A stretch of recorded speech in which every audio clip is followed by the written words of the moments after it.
লকডাউনের কোথাও কি কোনো আশঙ্কা রয়েছে? দেখুন, একটা হচ্ছে লকডাউন যদি আরেকবার ভারতবর্ষ করে, ভারতবর্ষ শেষ হয়ে যাবে। অর্থনৈতিকভাবে আমরা করতে পারি না, হোক মেটানিউমো ভাইরাস, আমরা লড়ব, আমরা প্রস্তুত, সরকারের মাধ্যমেও সরকারও আশা করি প্রস্তুত, অসুবিধা নেই। কিন্তু পরিষ্কার কথা, যে ভাইরাস আপাতত হয়েছে এটা আগেও হতো, এর নাম অনেক দিন হয়েছে, নামকরণটা বহু আগে হয়েছে, মানুষের হয়েওছে, আলোচিত হয়নি কারণ চীনে হয়নি বলে। চীনকে নিয়ে লোকের একটা ভয় আছে, কারণ চীন এমন একটা দেশ যেটা ভাইরাসের থেকেও বিষাক্ত। আর এই ভাইরাসকে আলোচনা করার জন্য আমাকে নাগাসাকিও যেতে হবে না, হিরোশিমাও যেতে হবে না। আর ভাইরাস কোনো হরিদাসকেও ধরে না, কোনো পালকেও ধরে না, যাকে খুশি ধরতে পারে। তো আমার বক্তব্য একটা খুব স্পষ্ট, এই ভাইরাস এই ভারতে উৎপত্তি হয়েছে, আমরা সাবধানে সতর্ক থাকি। আগে কোভিডের সময় ছিলাম না, আমরা জানি সেই বিভীষিকাময় দিনগুলোর কথা, সেই দুর্বিষহ জীবনযাত্রার কথা। লকডাউন কোনো প্রশ্ন নেই, কোনো সরকার আর সাহস দেখাবেন না। তো আমার বক্তব্য একটা স্পষ্ট, যে আমরা এই ভাইরাসটা সাধারণ ভাইরাস সেইভাবেই তৈরি থাকি। আর যে বয়সটার কথা উল্লেখ করেছিলাম, 5 বছরের নিচে আর 65 বছরের ওপরে, তারা যেন একটু সাবধানে থাকেন, তারা যেন সকাল সকাল গিয়ে মর্নিং ওয়াকে না যান। আমরা এখন হাসতে ভুলে গেছি, কৃত্রিমভাবে হাসি, ওই লাফিং ক্লাবে হা হা করে গিয়ে জলকণা ছড়িয়ে দেওয়ারও দরকার নেই। আমরা দুপুরবেলা যাই, একটু কম হাসি, আমরা একটু গম্ভীর হই না কেন, অসুবিধা কি আছে কিছুদিনের জন্য। তো আমার বক্তব্য, ভাইরাসটা ছড়াবে না, সেইবার মাস্কটা দয়া করে একটু পরি যখন জনসমাগমে। একটা প্রশ্ন আমার ডক্টর বিশ্বাসের কাছে, সেটা হলো যে এই মুহূর্তে দাঁড়িয়ে একটা রাজনৈতিক অরাজনৈতিক যাই বলুন, যা বিতর্কিত বিষয়, সেটা হলো যে এই যে ভাইরাস নিয়ে আমরা এর আগেও দেখেছি যে কোথাও গিয়ে অনেকটা কোভিডটাও হিউম্যান মেড করে দেওয়া হয়েছিল, এবং এমন খবর এসেছিল যে বিভিন্ন ল্যাবে সেটাকে আরও আরএনএ বা সেই সব স্ট্রেন্ড বাড়িয়ে সেটাকে বাইরে কোথাও কোনোভাবে ছাড়া হয়। হয়তো সেটা কোনোভাবে একেবারে নিঃসন্দেহে সেটা বলা যায় যে বদমাশি করে করা হয়েছে, নাকি অন্যভাবে বেরিয়ে এসছে সেটা বোঝা যাচ্ছে না। সেটা কি কোনোভাবে সম্ভব রয়েছে এক্ষেত্রে? এবং তার পাশাপাশি কি জিনোম অ্যানালিসিস সেটাও কি দরকার? মানে দেখুন, আমি কিন্তু একটু পরিষ্কার কথা বলে ফেলি, অত ভাবি না। এই ঘটনাটা আমেরিকাতে সূত্রপাত অনেক দিন ধরে, 84 সাল অবধি আমেরিকা করেছে, রাশিয়া করেছে। এবার 84 সালে রোনাল্ড রেগান আসার পর একটা আমেরিকার বাসীরা আপত্তি তোলে, দেশটা আমেরিকা বলে, ডেমোক্রেসি আছে বলে। ওরা তখন সেই জিনিসটা বিভিন্ন চায়নার ল্যাবে ছড়িয়ে দেয়। ওইখানে আমেরিকার চায়নার মধ্যে ভালো বন্ধুত্ব আছে, বাইরে যে সত্যতাটা আমরা দেখি। কারণ চায়না যে কোনো খুশি করতে পারে, সেই জন্য বললাম ভাইরাসের থেকে যদি বিষ থাকে সেটা চায় না।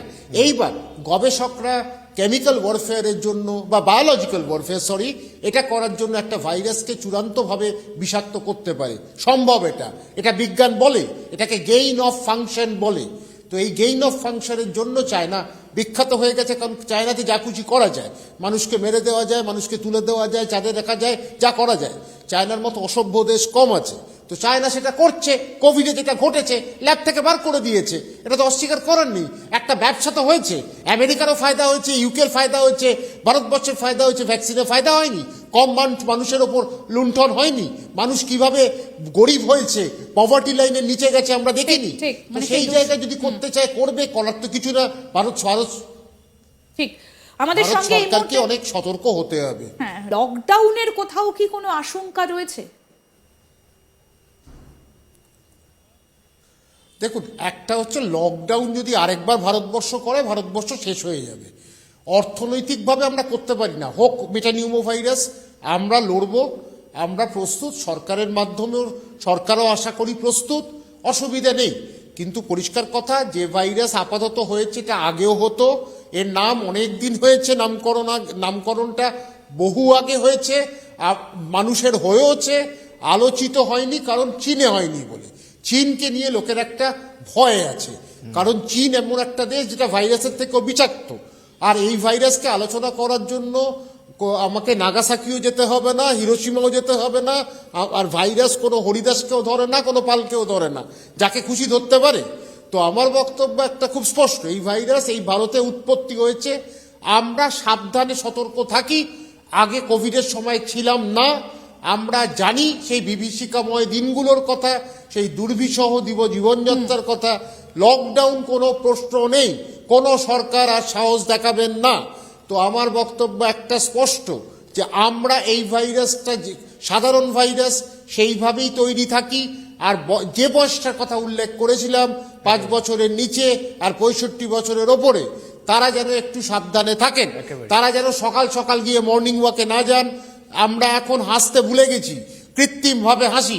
ওই লাফিং ক্লাবে হা হা করে গিয়ে জলকণা ছড়িয়ে দেওয়ারও দরকার নেই। আমরা দুপুরবেলা যাই, একটু কম হাসি, আমরা একটু গম্ভীর হই না কেন, অসুবিধা কি আছে কিছুদিনের জন্য। তো আমার বক্তব্য, ভাইরাসটা ছড়াবে না। সেইবার মাস্কটা দয়া করে একটু পরি যখন জনসমাগমে। একদমই, অর্থাৎ সতর্ক থাকা। একটা প্রশ্ন আমার ডক্টর বিশ্বাসের কাছে, সেটা হলো যে এই মুহূর্তে দাঁড়িয়ে একটা রাজনৈতিক অরাজনৈতিক যাই বলুন, যা বিতর্কিত বিষয়, সেটা হলো যে এই যে ভাইরাস নিয়ে আমরা এর আগেও দেখেছি যে কোথাও গিয়ে অনেকটা কোভিডটাও হিউম্যান মেড করে দেওয়া হয়েছিল, এবং এমন খবর এসেছিল যে বিভিন্ন ল্যাবে সেটাকে আরও আরএনএ বা সেই সব স্ট্রেন্ড বাড়িয়ে সেটাকে বাইরে কোথাও কোনোভাবে ছাড়া হয়। হয়তো সেটা কোনোভাবে একেবারে নিঃসন্দেহে সেটা বলা যায় যে বদমাশি করে করা হয়েছে, নাকি অন্যভাবে বেরিয়ে এসছে সেটা বোঝা যাচ্ছে না। সেটা কি কোনোভাবে সম্ভব রয়েছে এক্ষেত্রে? এবং তার পাশাপাশি কি জিনোম অ্যানালিসিস সেটাও কি দরকার? মানে দেখুন, আমি কিন্তু একটু পরিষ্কার কথা বলে ফেলি, অত ভাবি না। এই ঘটনাটা আমেরিকাতে সূত্রপাত অনেক দিন ধরে, 84 সাল অবধি আমেরিকা করেছে, রাশিয়া করেছে। এবার 84 সালে রোনাল্ড রেগান আসার পর একটা আমেরিকার বাসীরা আপত্তি তোলে, দেশটা আমেরিকা বলে, ডেমোক্রেসি আছে বলে। ওরা তখন সেই জিনিসটা বিভিন্ন চায়নার ল্যাবে ছড়িয়ে দেয়। ওইখানে আমেরিকার চায়নার মধ্যে ভালো বন্ধুত্ব আছে, বাইরে যে শত্রুতাটা আমরা দেখি। কারণ চায়না যে কোনো খুশি করতে পারে, সেই জন্য বললাম ভাইরাসের থেকেও যদি বিষ থাকে সেটা চায় না। এইবার গবেষকরা কেমিক্যাল ওয়ারফেয়ারের জন্য বা বায়োলজিক্যাল ওয়ারফেয়ার এটা করার জন্য একটা ভাইরাসকে চূড়ান্তভাবে বিষাক্ত করতে পারে, সম্ভব। এটা বিজ্ঞান বলে, এটাকে গেইন অফ ফাংশন বলে। তো এই গেইন অফ ফাংশনের জন্য চায়না বিখ্যাত হয়ে গেছে, কারণ চায়নাতে যা খুশি করা যায়, মানুষকে মেরে দেওয়া যায়, মানুষকে তুলে দেওয়া যায়, চাঁদে রাখা যায়, যা করা যায়। চায়নার মতো অসভ্য দেশ কম আছে। তো চায়না সেটা করছে। কোভিডে যেটা ঘটেছে ল্যাব থেকে বার করে দিয়েছে, এটা তো অস্বীকার করার নেই। একটা ব্যবসা তো হয়েছে, আমেরিকারও ফায়দা হয়েছে, ইউকের ফায়দা হয়েছে, ভারতবর্ষের ফায়দা হয়েছে, ভ্যাকসিনের ফায়দা হয়নি, কম মানুষের ওপর লুণ্ঠন হয়নি, মানুষ কিভাবে গরিব হয়েছে, পভার্টি লাইনের নিচে গেছে আমরা দেখিনি। সেই জায়গায় যদি করতে চায় করবে, করার তো কিছু না। ভারত ঠিক, আমাদের সঙ্গে সরকারকে অনেক সতর্ক হতে হবে।